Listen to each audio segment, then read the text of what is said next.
I have a feeling this roof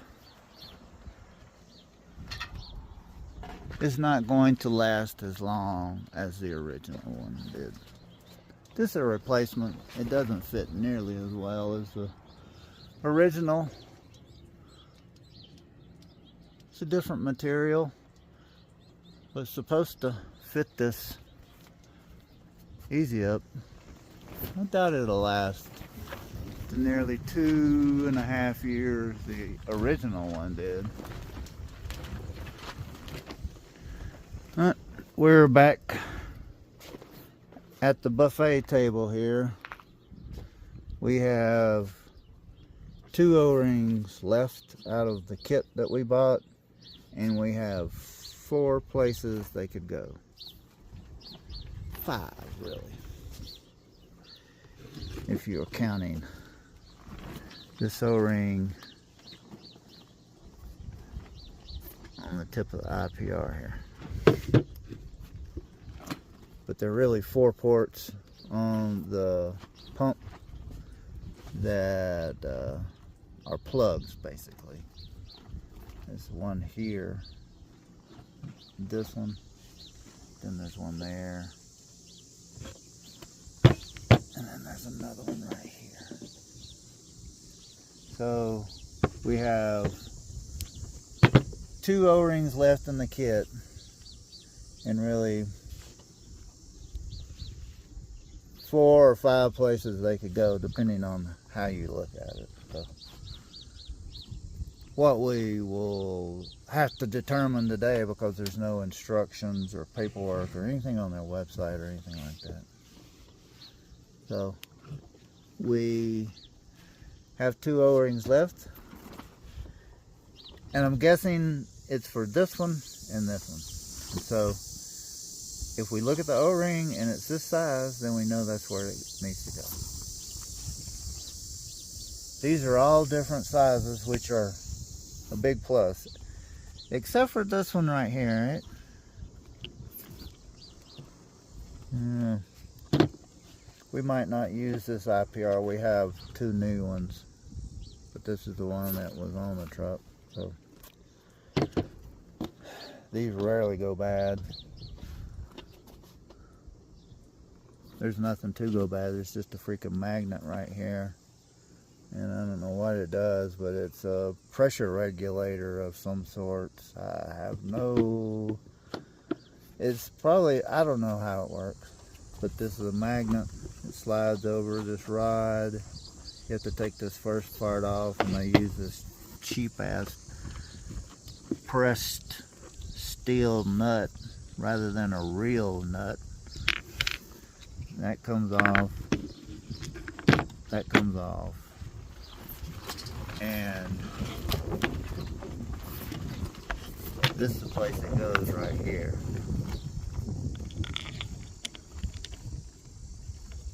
You have to take this off of here, so you use your 1 1/8" socket that you have to drill out the middle, because it won't fit on there unless you drill this out. Got to be super long.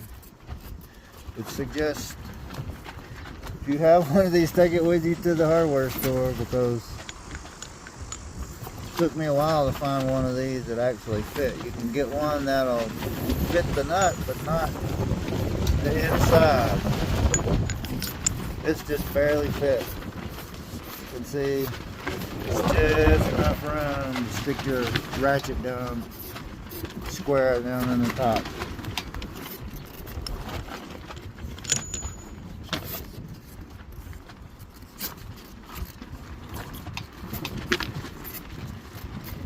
So we will get our 2 O-rings out, and I'm pretty sure it's this one and this one. We'll measure them to see if they are the right size. And then at that point, it's putting everything back together and put it in the truck so we can bring it back down here today. I'm real confident that unless something goes wrong, this truck's going to be down here tomorrow.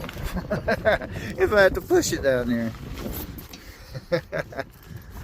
It's been drivable the whole time, except for when you, of course, take this stuff right here out on the turbocharger.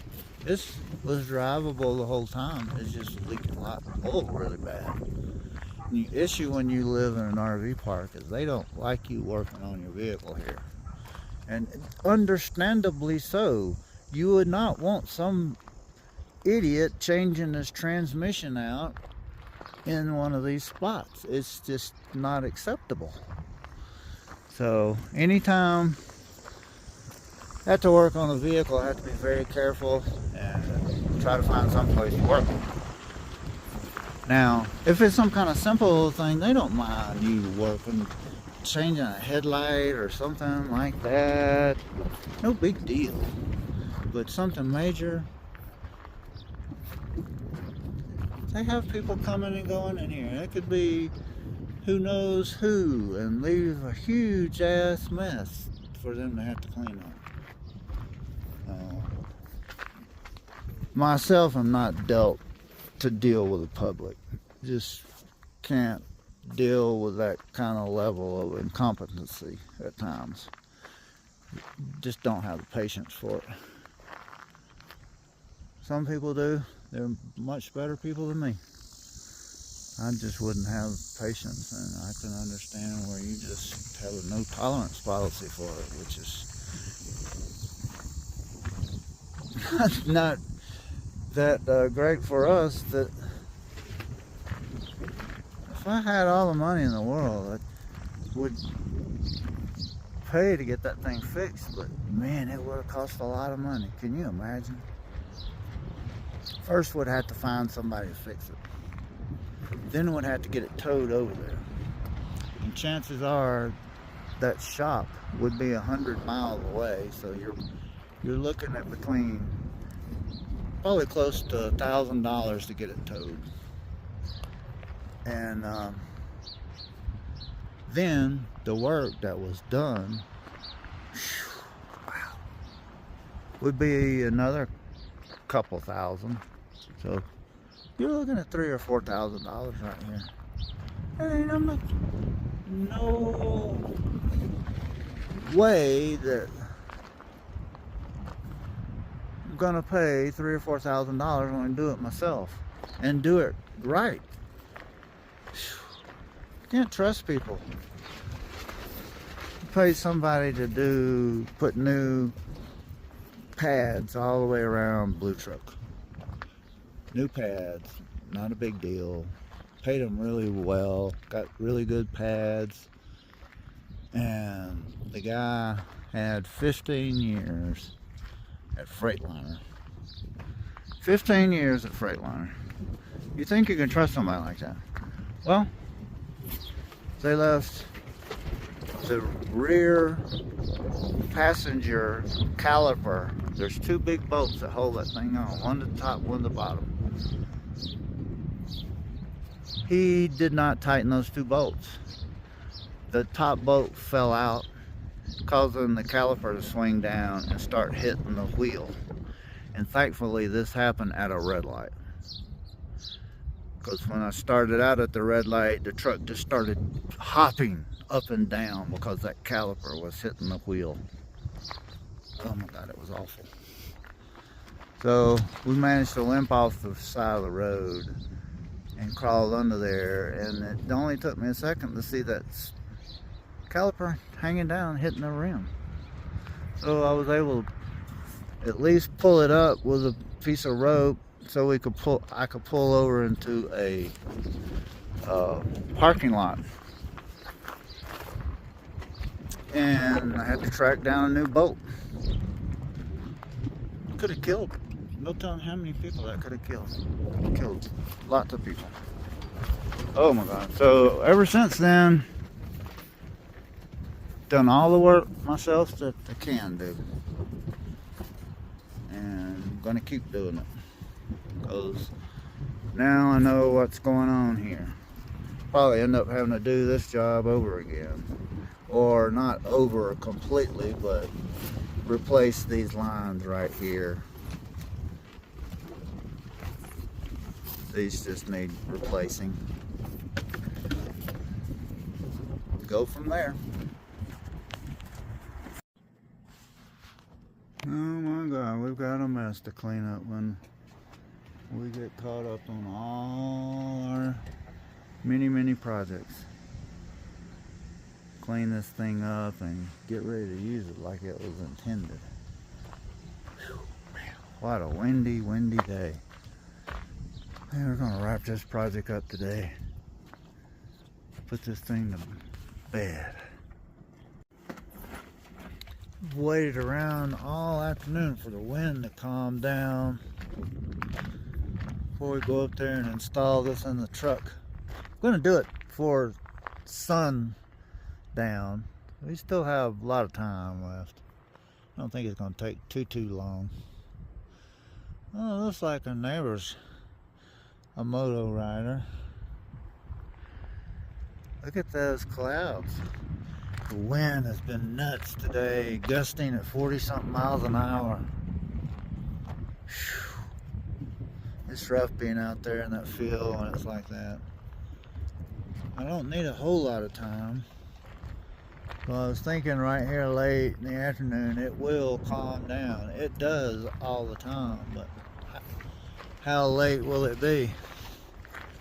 We still have some time, but we're gonna get it done today. Luckily, it'll go on a lot quicker than it comes off. We got everything ready to go. As good as it can be. Put the pump in there first and then come back and put the reservoir on top of it. Make sure all the lines are secure.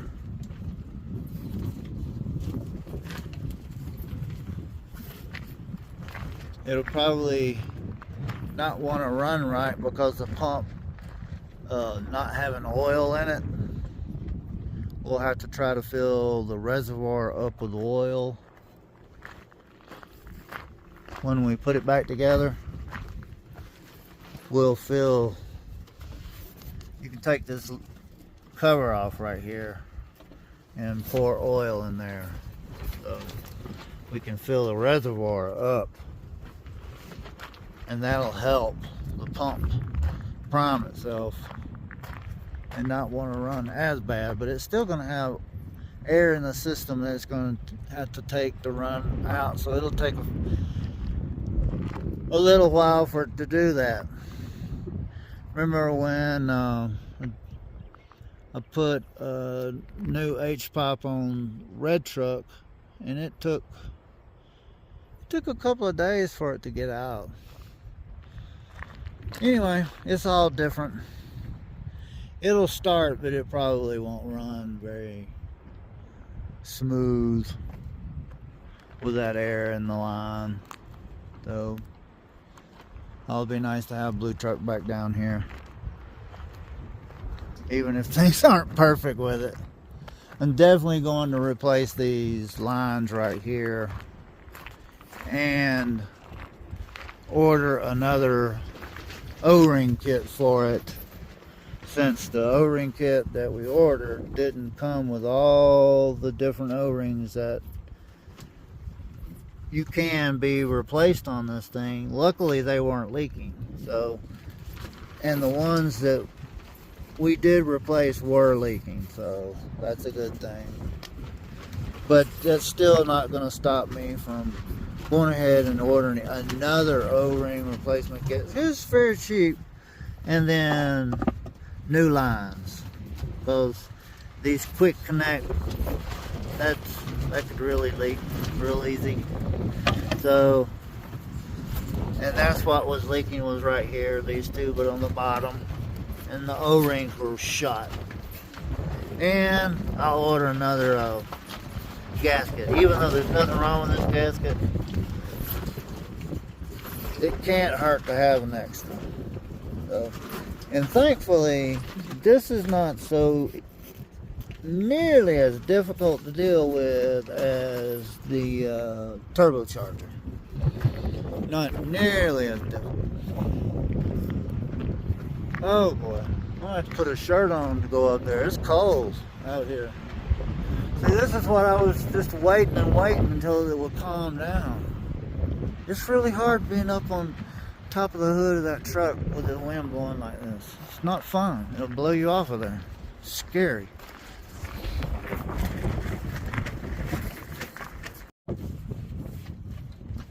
I've been waiting around all day for this wind to calm down so we can install this thing. It won't take that long.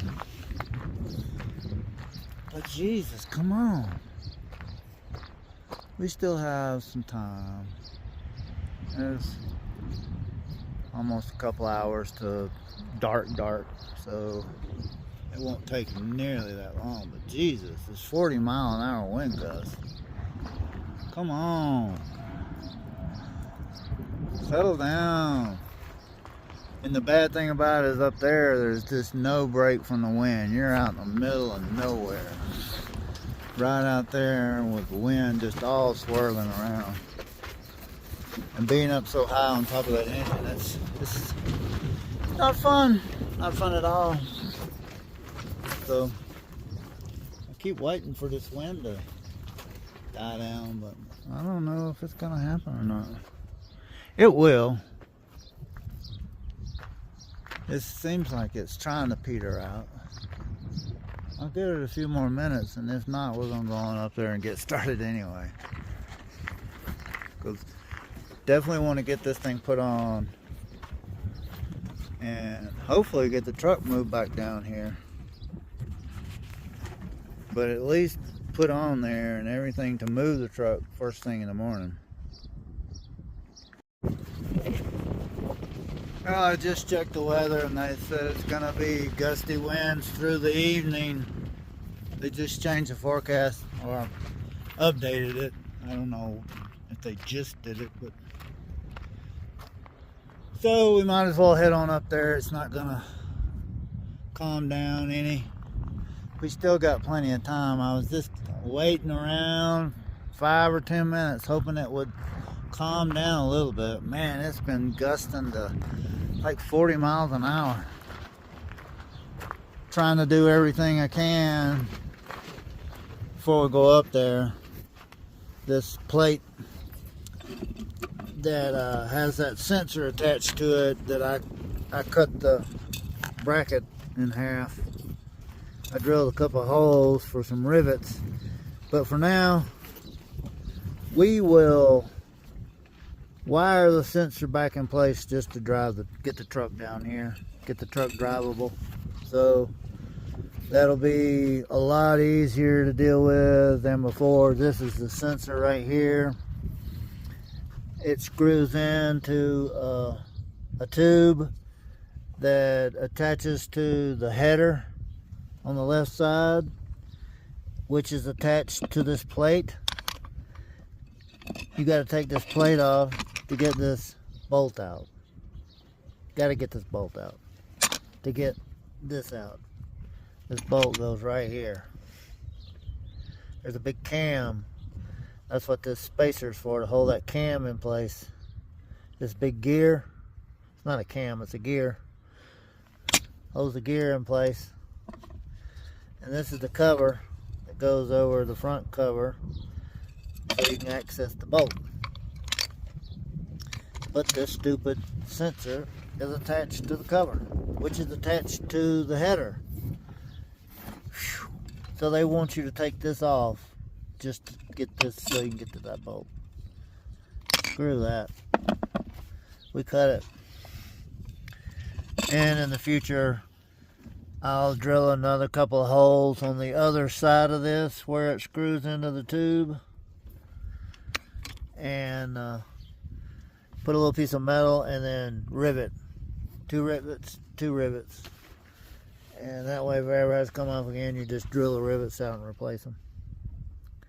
But we can screw this sensor back in the tube and then wire it in place and it'll hold. So that's really all we need for now. Well, we didn't have all the O-rings. It just was doesn't make any sense at all to sell a reseal O-ring kit and not have all the O-rings that you need. They leave off 4 O-rings. So, however, thankfully, the O-rings that were in the kit that we got were the ones that were leaking, which are these two right here. And I would really like to go ahead and replace these lines, but well, that's another day right there. So hopefully these lines won't leak, and it was just the fittings down here attached. This one was just not even hand tight, and the O-ring on this one was horrible. So that's what appeared to be leaking. Hopefully that's what it was. We'll put everything back together, and it's not going to dry very good because there'll be air in the oil here. We'll put this on, and then here's a reservoir that goes on top of it. After we put this on, we can take this top cover off and pour oil in here, which will help mitigate this right here. However, it is what it is. So I think this is a fill port right here, but I don't know. We'll just have to see once we get that thing on there, because this is the way it sits like that. Wind's not going to give up, and it's not fun on top of that engine with this wind blowing so hard like that. It's real scary for being up so high, not having any. When the wind gusts blow you off balance and then go falling down, break a leg or an arm.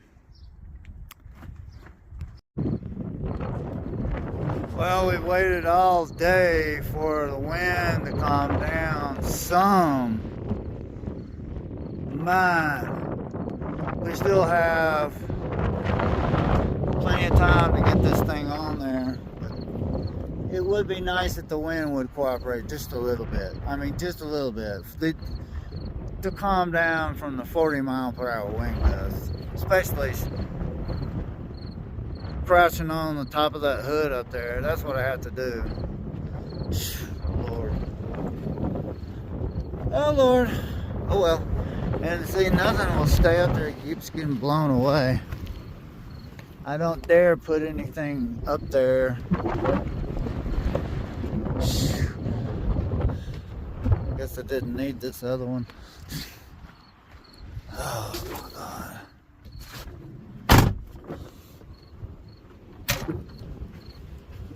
Wow. This is crazy.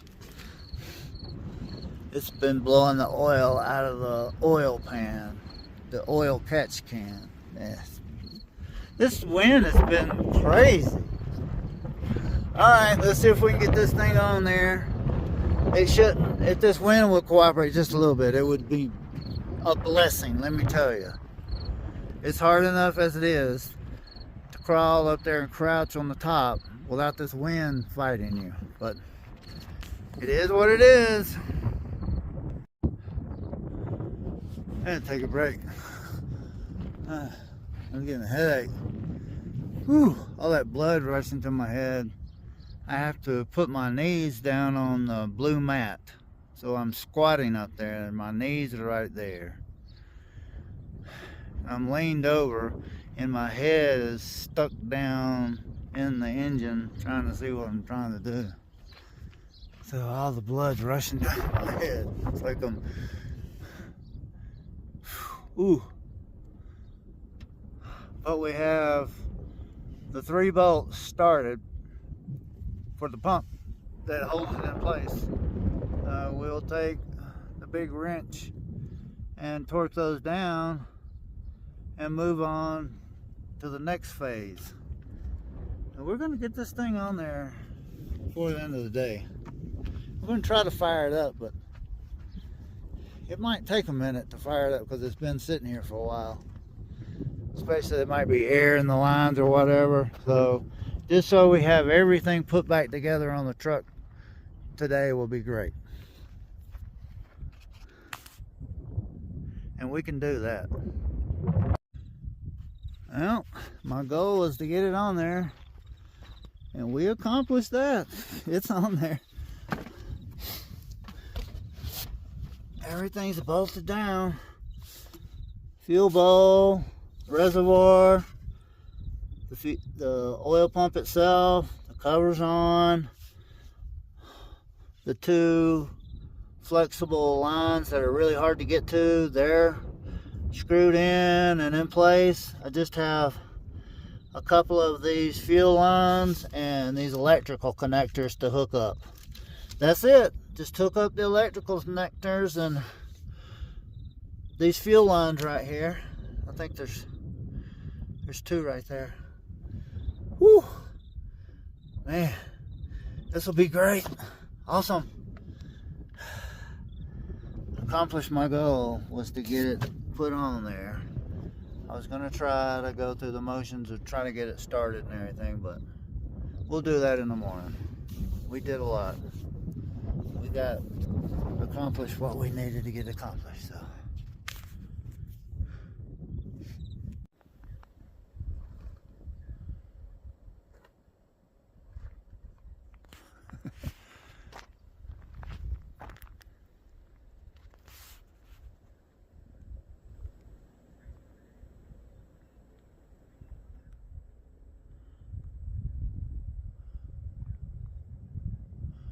This is a dark sky area, so it'll be a lot of stars out tonight. Well, we got our HPOP put back in Blue Truck. All that's left to do is plug in all the electric connectors. There's like, I don't know, 6 of them. And a couple of fuel lines and start it up. I'll do that in the morning. Ran out of daylight, but we got it put in there, all bolted in and everything. That's a big deal. All right, just going for the night. We got everything squared away. There's Kiki waiting on us.